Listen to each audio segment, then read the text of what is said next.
हेल' guys आंनि त्रिसा मिनि ब्लगाव गासैबो बरायना थाबाय माने आं दाखालि मोनसे भिडिअ होदोंमोन जे माने मै होनाय आलि हैनाय मोनसे भिडिअ होनाया बे दिनै माने खोथिया सोमनाया दिनै जाबाय माने दिनै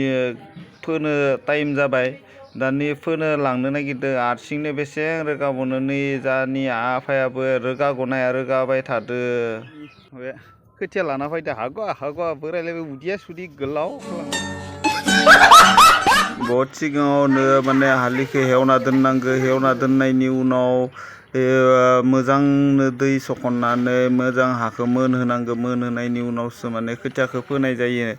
बेनिखायनो बहुत जोथोन लानो गोनां जायो फार्स्ट टाइमाव बेनिफ्राय आरो जिथिया माइ जौनाय लोगो लोगो हासार होनांगौ मा होनांगौ बेनिफ्राय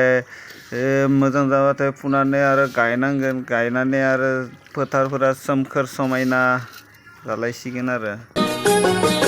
गोदान मुगानि जों आबादारि बेखिनियानो आंनि फिसा मिनि ब्लगा